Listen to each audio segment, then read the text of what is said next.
Un cordial saludo a los seguidores del Pensamiento al Aire.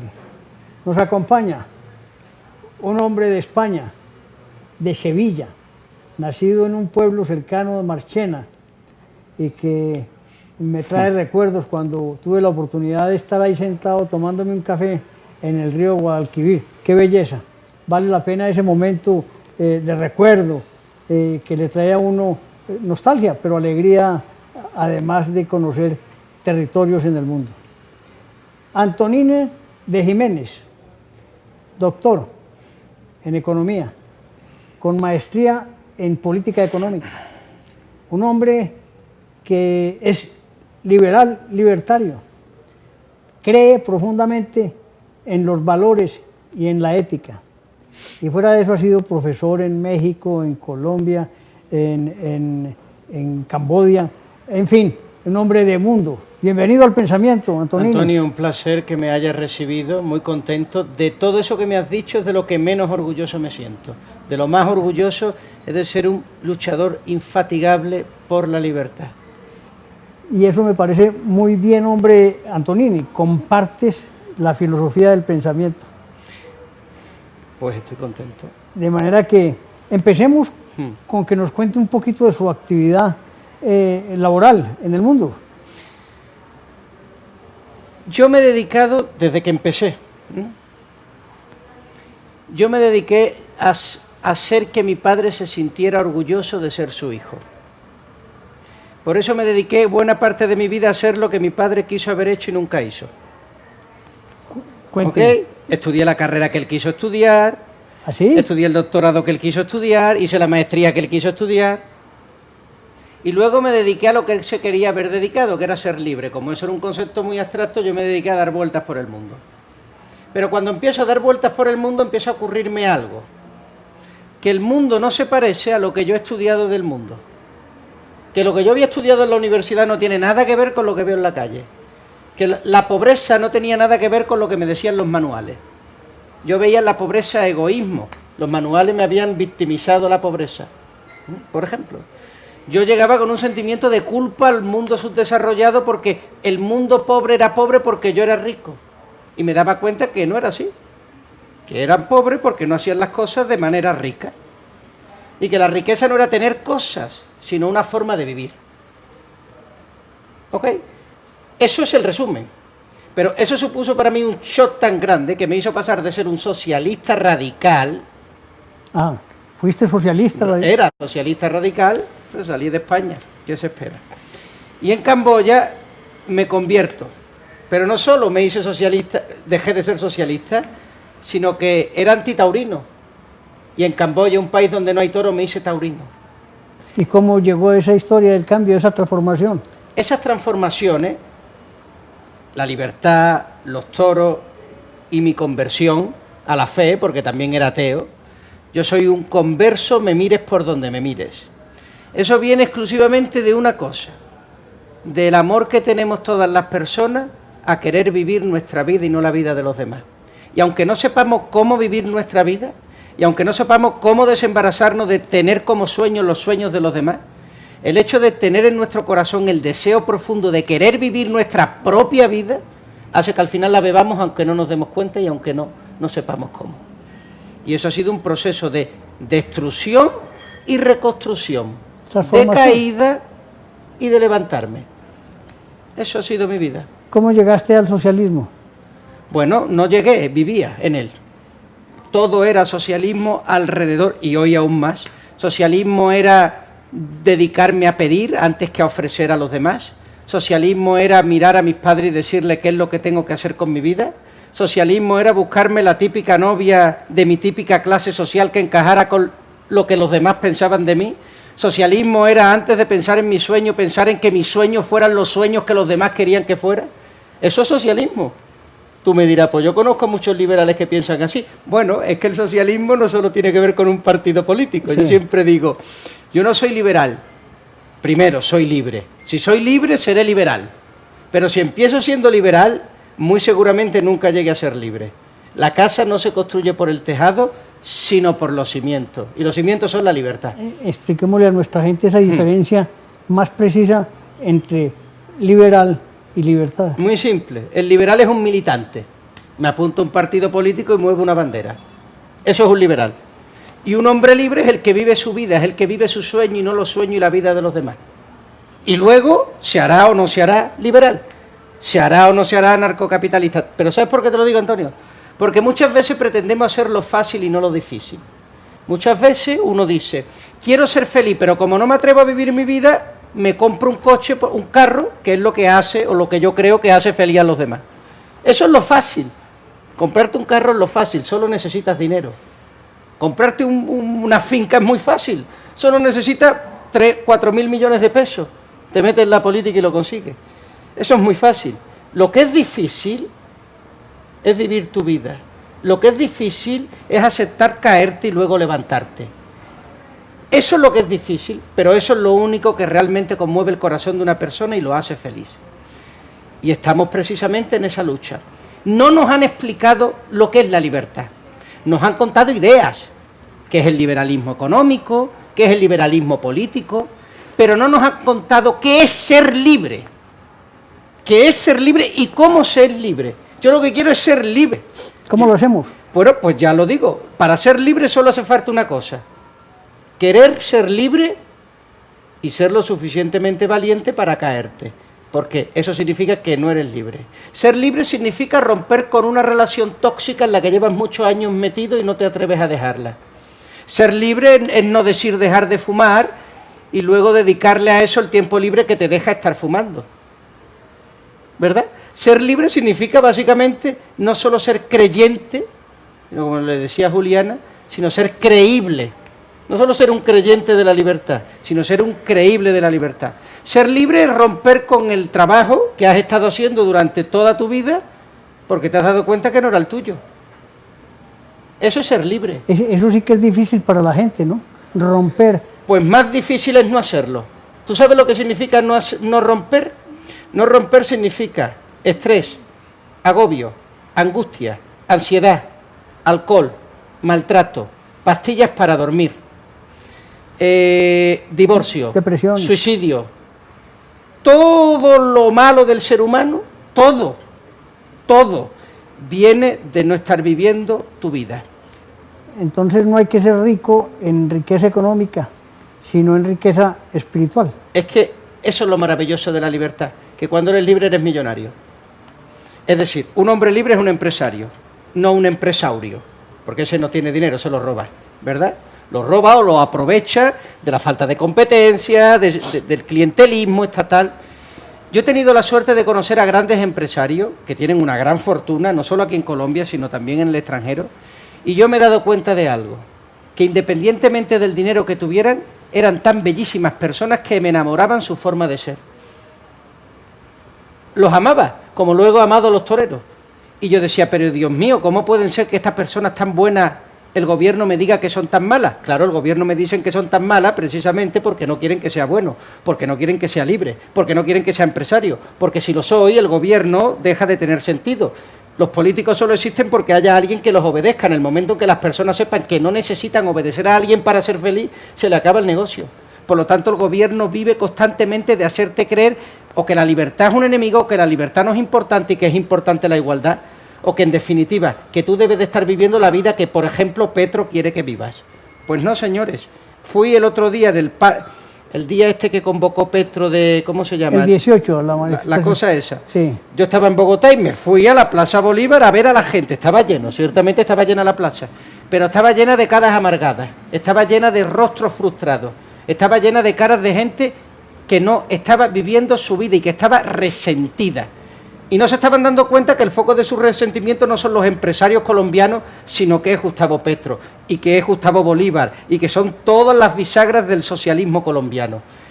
Eso es lo que hay que señalar, y eso es lo que hay que decir. Yo espero que algún día Gustavo Petro se anime a que tengamos un debate, una tertulia, él o alguno de sus bisagras, no para destruirlos, sino para convertirlos.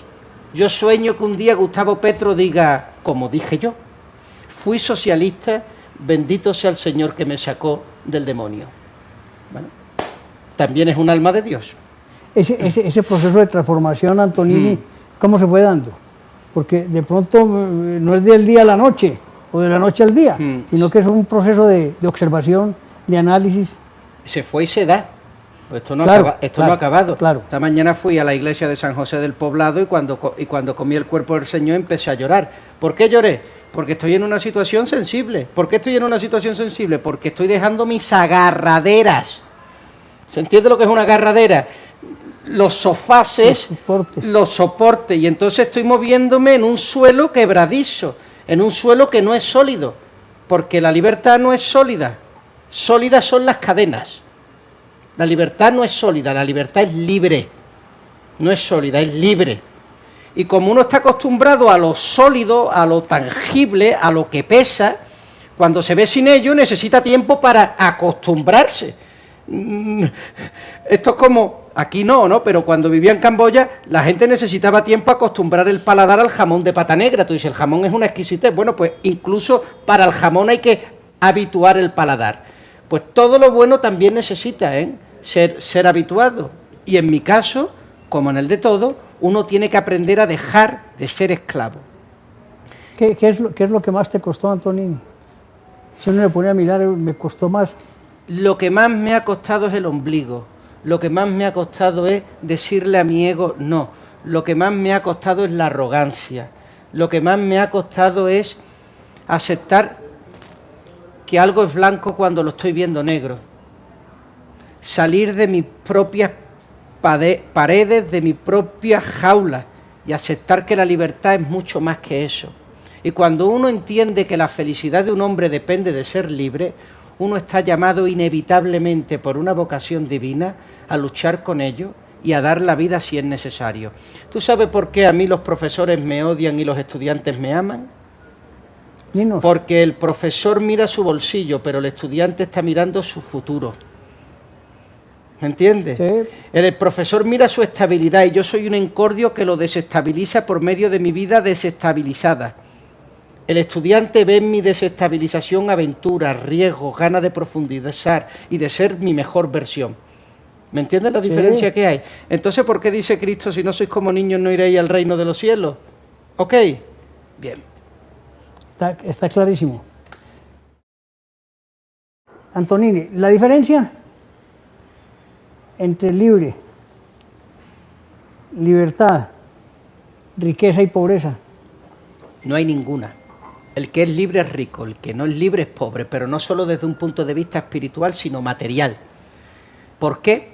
Porque todavía seguimos pensando, los economistas y la gente en común, que la riqueza tiene que ver con algo tangible. La riqueza es oro, la riqueza es petróleo, la riqueza es naturaleza. No es cierto. ¿Por qué no es cierto? Porque hay países con oro que son pobres, Venezuela. Hay países que no tienen riquezas materiales como Israel y es rica, o como Corea del Sur y es rica.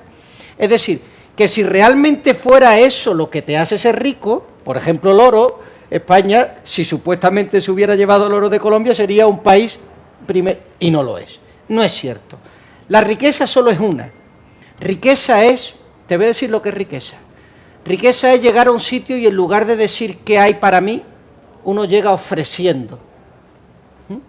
Eso es riqueza. Riqueza es, ¿quién me puede dar trabajo? No, eso no es riqueza. Riqueza es, yo tengo algo para ofrecerle para que usted gane más dinero. Eso es riqueza. Riqueza es que los trabajadores dejan de tener una mentalidad de dependiente y empiezan a tener una mentalidad activa de empresario. Eso es riqueza. Eso es riqueza. Riqueza es pararte en los pasos de peatones.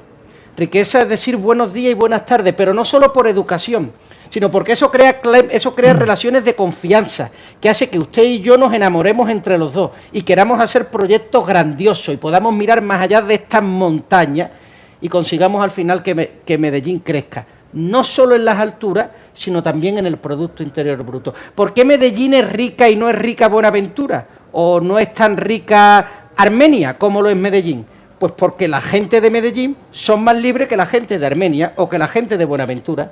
Punto, cuando en Buenaventura hay más recursos minerales seguramente que de los que haya en Medellín. ¿Cómo puede uno invitar a las personas a que puedan llegar a una conclusión de esas tan viva, tan cierta, ese proceso de transformación suyo, Antonini? Muy fácil, el baño. Que se vayan al baño de casa, miren el espejo y se miren a la cara. Y se pregunten ellos, a sí mismos, yo estoy contento con quien soy. Y mañana que vuelvan otra vez al espejo y se vuelven a preguntar, ¿yo estoy contento con quien soy? Y cuando se digan no, porque el 99,99999 periódico es no, lo que pasa que muchos no nos atrevemos a decir no por lo que se nos viene encima, una vez que digan sí, que poquito a poco vayan sacando de su mundo aquellas cosas que no les gustan. No me gusta ir con estos amigos que no son amigos, pero que tengo que fingir. No voy. Es un paso. Y luego otro pasito. Oye, me toca, no sé, me toca relacionarme con personas que me hace sentir mal, pero me siento solo. Si no lo hago, bueno, pues en lugar de utilizar 5 horas a la semana, voy a utilizar 2 horas y media. Voy a ir poquito a poco entrenando a mi cuerpo a vivir sin cadenas. Poquito a poco, no del tirón, no de una vez. Yo voy poquito a poco. O sea, esto es un proceso que llevo muchos años. La conversión solo vino después de muchos años de pequeños ejercicios. Entonces, cuando le di suficiente entrada a Dios para que Dios entrara en mi vida y yo me diese cuenta de que Dios estaba en ella, ¿vale? Y así con todo, y así con todo. Lo bueno de la riqueza económica de un país es que para ser rico no hay que tener nada más que ganas. Parece, tú dirás, Antonini, 10 años estudiando para darte cuenta de eso. Bueno, 10 y 50 años. Hay profesores de la universidad que todavía no se han dado cuenta. El problema es que en realidad nosotros no queremos las cosas que decimos que queremos. Yo quiero dejar de ser pobre, pero no quiero dejar mi vida. Pero si tu vida es la que te hace ser pobre. Tenía un estudiante y me decía, vamos a cambiar la política económica del sector del café. ¿Pero qué política económica si lo que nos hace ser pobres es ser cafeteros? Pero eso nadie lo cuestiona. Se ofenden. Y tú dices, pero vamos a ver, ¿hay algún país rico siendo cafetero o aceitunero? No lo hay. ¿Pero qué nos pasa? No nos atrevemos. Me acuerdo hace un tiempo que el obispado de Pereira quiso llevar a cabo un plan para sacar a muchos indigentes de la calle. Y le ofrecía comida, alojamiento, y el indigente tenía como única condición dejar ese estilo de vida. Fracasó el proyecto. Fracasó el proyecto. ¿Por qué? Porque en realidad cuando digo que el pobre es pobre porque quiere, es cierto. No desde el punto de vista superficial, como muchas veces nos critica la izquierda. Es cierto, realmente no queremos dar el paso que supone dejar de ser pobres, y es dejar de llevar una vida mediocre, y eso solo depende de ti. Me decía un chico de Buenaventura, me decía, Antonini, ¿cómo es posible que tú me hables de la libertad a mí en una ciudad en la que no tengo agua caliente y la electricidad me la cortan cada 3 minutos? Y yo te digo, ¿no te basta con que te estén, con perdón, jodiendo todo el día al gobierno para que tú te quites a ti mismo la única cosa que nadie te puede quitar, que es la posibilidad de ser libre? Desde luego vas a estar infinitamente mejor, sin luz pero con libertad, que sin luz y sin libertad. Porque a lo mejor dentro de un tiempo tú llegas a dar una charla y motivas a otros jóvenes de otro sitio y dices, al final el único problema era que yo era un resentido y que me resigné y que me excusé en las dificultades económicas de mi zona para seguir viviendo en la mediocridad. ¿Sabes qué pasa con este chico hoy? Este chico es un líder social hoy en toda América Latina, promocionando las ideas de la libertad. Porque él dijo, no podía entender que la luz más grande de mi vida no estaba en la bombilla, sino estaba en mi corazón, y que mi vida mediocre y pobre lo mantenía apagado. ¿Necesitó subvención? No. ¿Necesitó subsidio? No. ¿Necesitó el gobierno de Petro? No, porque además tampoco llega. No. ¿Qué necesitó? Necesitó quitarse la costra de mediocridad en la que vivía en su familia. ¿Y cuándo lo consiguió? Cuando salió de su familia y se metió en un sitio donde alguien le habló de otra manera en cómo podía ver su vida. Y eso fue, por ejemplo, LeaderLab, un invento de Libertán Olalá, producto de una ciudad como Medellín. Muy bien, pero me queda, para ser preciso, digamos que este ciudadano de Buenaventura, o el de Pereira, que no acabamos de contar el cuento, va en ese proceso de transformación, se libera de todo, como bien lo dices tú, de todo lo que lo amarra, y dice, bueno, ¿y entonces cómo vivo? Muy fácil, en ese proceso se va dando cuenta que huele mal. Y entonces empieza a decir que es importante para él ducharse. Antes no era un problema, pero como ahora empieza a ser consciente, empieza a ducharse. Y entonces se mira y dice, sería bueno que me lavara los dientes. Y empieza a tener, por ejemplo, una imagen pública. Mejor, ¿no? Y entonces empieza a decir ese hombre, oye, es verdad, me estoy dando cuenta que al final reciclando esto estoy ganando 3.000 pesos. Pero lo mismo si me pongo a, no sé, a trabajar de operario en el nivel más bajo, en un taller mecánico, yo puedo.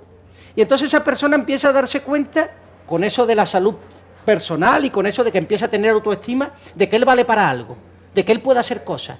Y se molesta por aprender. No digo una universidad, no tiene plata, sino a mirar a otro cómo suelda los tornillos. Y entonces se convierte en 3 días de observación directa en un perfecto soldador de tornillos. Y se va a un taller donde se hacen motos en Pereira. Y llega y no dice aquí hay trabajo. Llega y dice, llevo 3 días sabiendo cómo se sueldan los tornillos. No me vaya a pagar hoy. Póngame a prueba. Y si le hago un buen trabajo, entonces me paga a partir de mañana. ¿Quieres que siga la historia o dejamos que llegue él solo a tener un imperio de la electricidad? ¿Sí o no? ¿Vale? Ok. Correcto. Okay. Muy bien. Me voy para el Pacífico colombiano, usted Vale. que conoce tanto Colombia. Allá yo entendí una vez, estuve en Nuquía, Sorí, toda esa región, que toda esa gente del Pacífico tiene mejor calidad de vida que casi la mayoría de nosotros. ¿A qué te refieres con calidad de vida? Que tiene lo básico, que disfrutan entre ellos mismos, que tienen el pescado, que tienen el plátano y que tienen el arroz y que disfrutan lo que tienen. Me estás metiendo el dedo en la llaga, ¿verdad? Bien, te lo agradezco. Yo creo que son unos profundos fracasados y que eso es un mito del socialismo para que nos quiten toda la riqueza y todo nuestro patrimonio y de esa manera nos puedan gobernar y nos puedan someter. En libertad, nuestro patrimonio, nuestro dinero, es nuestra defensa frente a los que nos quieren oprimir. Y entonces lo primero que hacen es meternos discursos buenistas para hacernos creer que no hace falta ganar dinero. Yo lo digo, hay que ganar dinero para defendernos y luego vivir como si no lo necesitáramos para defendernos del consumismo. Pero hay que ganarlo, pero hay que tenerlo, pero hay que tenerlo. Ellos quieren que no lo tengamos, para que vayamos allí rogándoles, suplicándonos y les digamos, ¿me das un subsidio de 1 millón de pesos al mes para que me compres mi voto? Yo he ido a Buenaventura y me he ido a vivir a los países más pobres del mundo. Y no es cierto, no son románticos, son unos desgraciados, son unos frustrados. ¿Y sabes por qué? Porque no tienen libertad. Los cubanos, como decía Rafael Correa, tienen educación. Tienen una esperanza de vida elevada, relativamente elevada, es cierto. Tienen acceso a la salud. Es cierto, pero no tienen libertad. Y como no tienen libertad, la educación se convierte en instrucción. La esperanza de vida en sobrevivencia. No vale para nada. No vale para nada una vida sin libertad. No vale para nada. Entonces, que no me cuenten los rollos los ministros socialistas de Gustavo Petro, que a mí no me la cuelan. Ok. Y a ti tampoco. Y a mí tampoco. Y a ti tampoco. Te hago una pregunta. En este descubrir y transformar, ¿no? Porque eso es lo que estamos haciendo aquí. Además, aprendo de lo que usted me va dejando en la mente, ¿no? Qué bueno. O sea, que no se pierde el tiempo que diría bueno, uno. O sea, se ha enriquecido usted también. Claro. Hablemos del concepto de libertad de un país. A ver, profundice un poco, dime. ¿Qué quieres que...? Nosotros queremos ser un país libre, Ajá. democrático, tolerante, representativo Muy bien. y participativo. Muy bien. Pues dejemos que las cosas se caigan ya y dejemos esa costumbre odiosa colombiana de no permitir que las personas se rompan, que es lo que me ha pasado a mí todos estos años como profesor de universidad. Tenemos estos programas de acompañamiento que básicamente lo que significa es estar detrás del estudiante como si el estudiante sea un crío para que el estudiante no suspenda. ¿Saben lo que yo hice con ellos? Hice un experimento, les di libertad. Les di libertad y les dije, estudiad como queráis, os doy absoluta libertad. ¿Saben lo que pasó? Todos sacaron un 0. ¿Por qué? Porque no están habituados a que les den libertad. Y vieron en mi libertad abandono de parte del profesor. Bueno, dejemos que se caigan, dejemos que suspendan, dejemos que se den cuenta que en realidad ellos son los únicos responsables de su vida. Porque si no les permitimos que se caigan, que se hagan daño para que luego se puedan construir, cuando sean mayores y sean empresarios, se convertirán en empresarios y cambiarán los planes de acompañamiento del docente por el subsidio de Gustavo Petro. ¿Sí Por o no? ejemplo, sí, claro. Por ejemplo. Y entonces estaremos o por los aranceles, o por los gremios, o por los subsidios, porque no estaremos dispuestos a rompernos. ¿Qué significa en economía romperte? Arruinarte. En Estados Unidos, cuando Lehman Brothers cayó. Eran yo no sé cuántos miles de millones de dólares, pero cayeron. ¿Por qué? Porque es la única manera de que las personas puedan volver a reconstruirse. Los buenos empresarios en Estados Unidos son buenos porque han fracasado 7 o 8 veces. Aquí no permitimos que las personas se puedan arruinar, que se puedan fracasar. Entonces, ¿cómo van a saber para qué vale la libertad si viven todas las vidas agarrados de las manos de alguien que los sostiene? Eso crea sociedad dependiente. Y no nos vale ganar la batalla cultural si luego cambio a Petro por Petra. ¿Se entiende o no? Cambio el azul por el amarillo. Tenemos movimientos políticos, digamos que nuevos, sí, aunque desde el punto de vista del triunfo que han obtenido. Digamos, Milei en Argentina, que a mí particularmente me gusta. Me gusta. Enseña cosas, trabaja distinto. Sí logrará esa transformación. Pues mira, ya desde el punto de vista político. Desde el punto de vista político te diría lo siguiente. A mí me preguntaban, ¿cuál va a ser el próximo Milei de Colombia? Y yo les dije, si Colombia no tiene 50 millones de Milei, no valdrá para nada. No vale seguir a un hombre libre. Porque si tú sigues a un hombre libre, te conviertes en esclavo de su libertad. Un hombre libre tiene que servirte a ti como inspiración para tú convertirte en libre. Yo no quiero seguir a Milei, yo quiero que exista Milei. ¿Se entiende la diferencia entre seguir a Milei y que exista Milei? Yo no doy gracias a Dios porque hoy sepa qué ha hecho Milei. Yo doy gracias a Dios porque existe Javier Milei y ha podido hacer una revolución liberal en Argentina. Pero yo no puedo ser libre siguiendo a Javier Milei. Javier Milei no me puede dar la libertad porque eso me lo da Dios. Si yo sigo a Javier Milei me convierto en esclavo de un hombre libre, lo cual me hace esclavo. ¿Se entiende por dónde voy? Ahora, yo estoy de acuerdo con Javier Milei. Yo creo que es lo mejor que le ha pasado a Argentina en muchísimos años.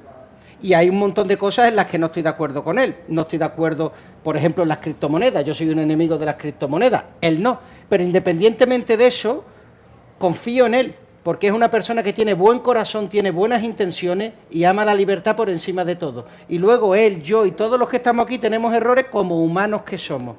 Pero su voluntad es la de avanzar. ¿Hasta dónde va a llegar Javier Milei con la revolución? En el tema macroeconómico no me cabe duda, ya lo está consiguiendo. Reducción de la pobreza a unos niveles desorbitados, derivado exclusivamente de la caída de la inflación. La inflación tiene unos efectos absolutamente perversos que hacen que pospongas. En el caso de la inflación lo que hace es, la inflación lo que mata es el futuro, hace que lo gastes todo en el presente porque cada día las cosas valen menos, por lo tanto la inflación te quita vida, te quita futuro, por eso les gusta tanto a las dictaduras socialistas la inflación, para quitarte tu futuro y apropiárselo ellos. En todo caso, la pregunta clave es, ¿cuánta libertad están dispuestas a soportar los argentinos? Y en función de esa respuesta, yo te diré cuánto tiempo va a aguantar Javier Milei en el gobierno. Yo espero que sea lo máximo posible, pero para ello es necesario que las personas aprendamos a ser libres.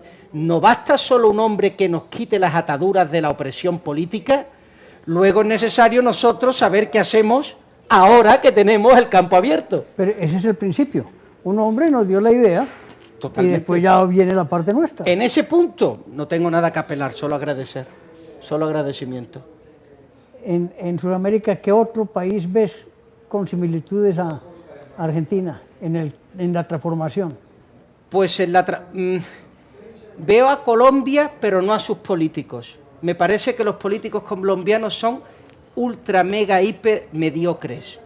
No están a la altura de los colombianos.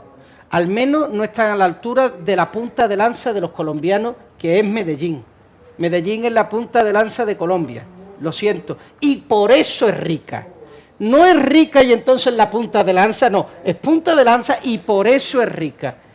Uno puede decir que es como un gen que está entronizado en nosotros, pues ¿o no? Yo no creo, yo no creo que sea un gen, porque eso significaría que entonces las personas que no tienen ese gen están condenadas a la pobreza y entonces de nada valdría el hecho de no ser libres. No creo que sea un gen. Lo único que creo es que las personas aquí, resultado de una tradición histórica, de las costumbres, de los hábitos y de que están abiertas, por ejemplo, a que lleguen los extranjeros, a las multinacionales, a un clima favorable a la inversión, a la bajada de impuestos, es decir, a una serie de cosas, muchas, hace que las personas sean proclives, aquí en esta zona del mundo, a sacar su mejor versión. Y por eso, como yo digo, Colombia y particularmente Medellín tiene una cosa que no ocurre en el resto del mundo. En el resto del mundo uno tiene que creer en los milagros para que ocurran. Aquí no hace falta. Aquí ocurren los milagros aunque no creas en ellos. ¿Y los hacemos?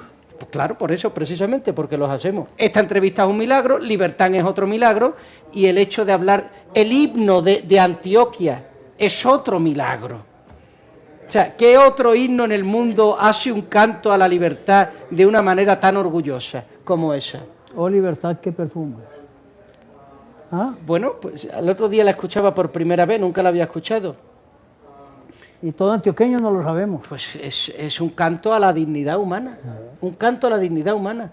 Y además me gusta una cosa, que vosotros lo sabéis, y que ya lo lleváis impreso en el ADN.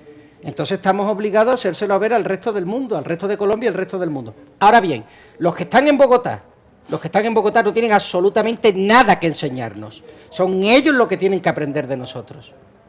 Cuando me refiero a Bogotá me estoy refiriendo al poder político.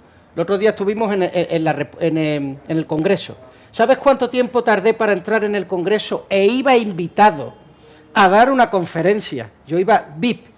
Tardé 33 minutos en entrar. Entrada a la fila. Pero espera, después de 3 veces que me negaron la entrada que tienes que hacer por un formulario telemático. Es decir, que para entrar en la Casa del Pueblo yo necesité 33 minutos. En la época de Santos no estaba vallado el Congreso, ni estaba vallada la Casa Nariño. Hoy, que gobierna Petro, el líder del pueblo, no hay quien entre en ese pueblo al que él le llama casa. Entonces, ¿ese es el futuro que queremos? No, gracias. Yo con él ni a tomar café. Al confesionario me lo llevaría. Estamos de acuerdo. Compartimos. A que se arrepienta. Compartimos. Hombre, Antonini, qué maravilla esta charla. Voy a avanzar un poco más, yo claro sé que tiene tiempo, pero no puedo dejar de demorarme un poco más. Por supuesto. Usted ve, Colombia hace 6 años tenía serios problemas también de gobiernos regulares, de gobernantes corruptos. Digamos que eso fue la causal que nos llevó a llegar a Gustavo Petro. Yo eso no lo creo. Y si me das un segundo te explico por qué no. Okay. Esa idea de que tuvimos unos políticos corruptos que nos han llevado a Gustavo Petro no es verdad.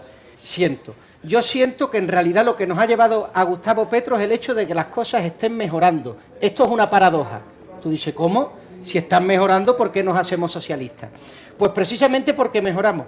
Nunca es socialista el pobre. Socialista es el nuevo rico. ¿Por qué? Porque la riqueza en el capitalismo se crea por medio de la competencia, ¿verdad?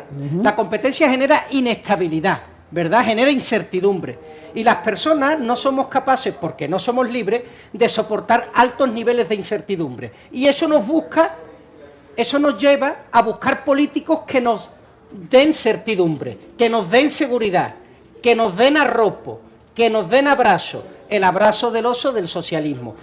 Durante la Revolución Francesa, llega la revolución, llega el socialismo con todos los enciclopedistas, con Diderot, con Voltaire, luego va a llegar Robespierre con la guillotina. ¿En qué momento de la historia ocurre la Revolución Francesa? En el momento de la Revolución Industrial, justo cuando Francia está saliendo de la pobreza.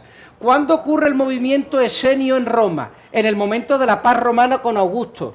¿Cuándo ocurre el Marx y todo el movimiento marxista? Justo en la época de la Revolución Industrial inglesa. Es decir, que en los momentos en los que el mundo empieza a ir mejor, aparecen estos brotes socialistas, porque el capitalismo tiene unos efectos secundarios, que genera inestabilidad e incertidumbre resultado de la competencia. Las personas tenemos que aprender a vivir en el capitalismo, y no hay escuelas que nos enseñen a vivir en libertad. Bueno, no la hay, no, mentira. En Medellín tenemos una que se llama Libertad. Y por eso yo recorro 10.000 kilómetros desde España hasta Colombia solo para venir a dar unas charlas y unos talleres en Libertad durante un fin de semana y volverme nuevamente a España. ¿Por qué? Porque estoy confiado que esa es la única receta real para que las personas seamos felices y dichosas. Por eso no creo en los políticos, no creo en la revolución política, creo en la revolución ciudadana. Y la revolución ciudadana es una revolución de libertad. Eso es lo que yo pienso. Ok. Antonini, listo, crees en los ciudadanos. También creo en los ciudadanos, pero los ciudadanos hay que trabajar juntos. Y en ese momento se convierte en un grupo. Y ese grupo quiere gobernar. Eso es malo. Eso no es malo. Eso no es malo siempre y cuando ese grupo tenga unas intenciones nobles. Y mientras que ese grupo sepa algo, yo siempre digo algo, cuando me invitan a asesorar a partidos políticos emergentes en España, que están saliendo ahora, y me dice el líder, Antonini, quiero que nos asesore, digo, ¿tú estás dispuesto a dejar el cargo ahora mismo por esta persona que está ahí? Hombre, es que yo he montado la idea, no me interesa. No me interesa. El 90% de las personas vamos al poder. El poder es lo fácil. El poder es que las cosas cambien para que todo siga igual. Gato Pardiano. Recomiendo que vean la película del Gato Pardo de Visconti. Es exactamente eso. Es decir, ¿yo qué es lo que hago? Yo cambio el escenario, yo cambio el nombre de los políticos, yo cambio algunas políticas, pero en esencia todo es igual. Mira, te voy a explicar algo. Y quedó igual, ¿no? Pero es que te voy a decir, yo puedo bajar los impuestos y es maravilloso, es maravilloso. Yo puedo liberalizar el sector financiero y es maravilloso. Yo puedo liberalizar el mercado de la producción, los factores productivos, y es maravilloso. Pero, si luego las personas que participan en ese mercado no son libres, no quieren ser libres, o no saben moverse en libertad, si yo liberalizo la competencia, pero luego no aparecen competidores, no pasó nada. No pasó nada. Entonces, yo no solo necesito liberalizar los mercados, por supuesto. Yo lo que necesito es que las personas se enamoren de la libertad y quieran ser libres. Lo que hace verdaderamente rico al pueblo norteamericano no es que esté liberalizada su economía, es que no soportan la opresión y quieren vivir en libertad. Y entonces, como consecuencia, se liberaliza la economía. Nosotros queremos empezar al revés. Esto es como si tú te sientes feo y tú dices, uy, qué guapo es, yo qué sé, Leonardo DiCaprio, y te compras la ropa de Leonardo DiCaprio. Pues no eres guapo como Leonardo DiCaprio, eres ahora feo y ridículo. Porque eras feo y ahora llevas una ropa que no es la tuya. Entonces eres feo y ridículo. Pues eso nos ocurre a los países cuando queremos imitar las políticas económicas de los países que funcionan, que acabamos siguiendo siendo pobres y ridículos. Eso es lo que le pasó con el tema de la liberalización comercial, la década perdida de América Latina. Por eso a mí me encantaría hablar con los socialistas. ¿Puedo mandar un mensaje a los socialistas de Colombia? ¿Esta cámara? No, esta. Esta de aquí. No, Socialistas de Colombia, profesores de universidad, políticos del común, del Congreso, de los ayuntamientos. Organicemos un debate, no un coloquio, que ahí lo único que... No, un conversatorio, que eso son tonterías en la cual cada uno dice lo que piensa y se va a su casa como llegó. Un verdadero debate de las ideas, no del corazón, de las ideas. Y yo estoy dispuesto a poner mis ideas encima de la mesa. Si sois capaces de convencerme, yo humildemente aceptaré mi error. Pero si no, espero haber sacado el socialismo nefasto que tenéis dentro de vuestro corazón. Ánimo, que vosotros también habéis nacido para ser libres. Eso. Qué mensaje, ¿no? Un mensaje mejor imposible, hombre, Antonini. No, yo creo que me entienden, ¿no? Porque a veces que me dicen, no eres muy claro cuando hablas. Yo creo que he sido claro, ¿no? Para mí, o no entiendo, o sos demasiado claro, ¿cierto? Y por cierto, no me gustaría que acabáramos esta entrevista sin hablar de los toros. Me gustaría que habláramos un poco de eso. Hombre, acepto. Si te lo me lo permite. Claro, y recuerdo que en Colombia hay una ley antitaurina, ¿no? Precisamente. Esa ley antitaurina, pues, ha evitado el desarrollo inclusive de grandes ganaderos que han perdido sus tierras, sus terruños, porque las tenían dedicadas a la cría de toros de lidia, y hoy tienen dificultades. Cuente un poquito de toda esa historia taurina, que usted es español y entonces le gusta y lo ha vivido. A mí me gustaría contar lo que hay detrás de todo esto. Mira, el político y el político socialista, a mí me habían dicho, sí, pero es que antes que Petro los otros, digo, sí, pero Petro está dispuesto a llegar más lejos que ninguno. ¿Sí o no? Sí. Pues ya con eso me es suficiente. El político odia la libertad de las personas. ¿Por qué? Porque si tú eres libre, eres independiente. Si eres independiente, no lo necesitas. Se acabó el político. Por lo tanto, el político busca necesariamente que tú no seas libre. Y tiene muchas estrategias. Algunas son coactivas. Pero hay una que es, vamos a eliminar del espacio cultural todas aquellas cosas que le hagan ver a las personas que la libertad es real. De esta manera, lo mismo se olvidan de que la libertad existe y tenemos hecho el trabajo. Una fuente de libertad son los toros. ¿Por qué? Porque no hay un torero que se ponga delante de 500 kilos obligado. Libertad. Obligado, en libertad. Porque además la tauromaquia demuestra, nos hace ver cómo funciona la vida. Y es que la vida no es un proceso de negociación, la vida no es un arco iris de colores, la vida es blanco o negro. La vida es o matas al toro o el toro te mata. No hay otra. La vida es torear, salir adelante, enfrentar los riesgos. Pero ¿cómo puede gobernar un socialista a un torero? A un hombre que vive la torería en su vida. ¿Cómo puede torear a un empresario berraco que saca de los toros la inspiración para seguir viviendo? ¿Cómo? No pueden, ¿a que no? Por eso la Plaza de Toros de Bogotá ahora la llaman la Plaza de Todos de Bogotá, para que esos todos no sean toreros y sean fácilmente gobernables. Eso es lo que hay detrás de la abolición. Eso es lo que hay detrás. A pesar de que se diga del maltrato, que no hay maltrato, del asesinato, que no hay asesinato, y yo les recomiendo el libro de por qué deberían ser taurinos, escrito por esta persona, lo que hay detrás es eliminar todo rastro de libertad en el mundo, para que a la gente se nos olvide ser libre. Eso es lo que hay detrás de Gustavo Petro. Y si está escuchando esta entrevista, solo en su casa, se estará riendo diciendo, me ha pillado Antonini. Esperemos que no la vea la gente y que se dé cuenta y se haga taurina. Así que yo defiendo la tauromaquia sin haber ido nunca a una corrida de toros. Nunca. Nunca. Nunca. La defiendo porque es una fuente de dignidad y de libertad en las personas. Y porque eliminando los toros se nos olvida lo que significa ser libre. Antonini, ¿cómo te diste cuenta de eso? Dios mío, porque conozcan toreros y díganme si no querrían enamorarse de un torero en su forma de vivir, en su forma de ser. Son personas que viven fuera de la mediocridad, siempre tienen ideas elevadas, la gloria, la inmortalidad, luchar contra tus miedos. Ese es el tipo de hombre para el que hemos nacido. No hemos nacido para comer hamburguesa y pasarnos el maldito fin de semana tirando el carrito del niño en un centro comercial. Me dirán, ¿es mi libertad? Pues que sepa que estás utilizando tu libertad para acabar con ella. Porque también puedes vomitar contra tu libertad. Entonces, por supuesto, usted haga lo que quiera porque es libre. Pero yo con mi libertad voy a convertirme en un referente para que usted sepa que hay cosas que lo hacen más libres y otras que lo hacen menos libres. El aborto. ¿Soy libre para abortar? ¿Soy libre para suicidarme? Sí, pero en el momento en el que lo haces has perdido tu libertad para seguir siéndolo. Una persona que se suicida no esperas que sea libre después de haberse suicidado, ¿verdad? Por lo tanto, es absurdo utilizar la libertad para suicidarte.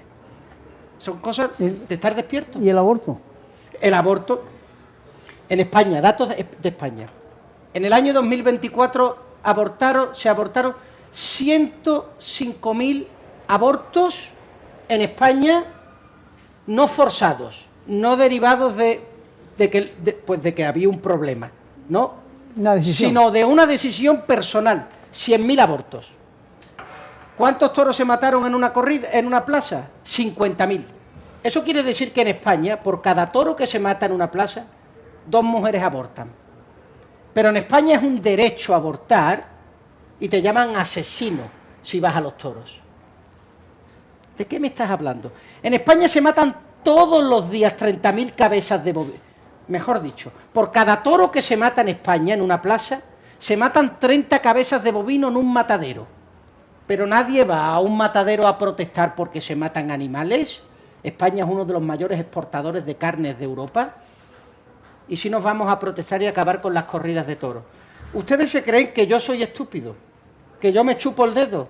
¿Que yo me creo la pantomima esta de que soy pacífico? No hay cosa más pacífica que lo que ocurre en una corrida de toros. Porque lo que ocurre en una corrida de toros es fidelidad. Tú sabes lo que va a pasar antes de que pase. Y sabes perfectamente que un torero no utilizará juegos de mano para acabar con la vida del toro, y no lo hará con descargas eléctricas, y no lo utilizará para hacer sufrir al animal. Eso lo sabemos. ¿Sabes lo que hace daño? Lo que hace daño es la mentira. Lo que hace daño es engañar a tu mujer.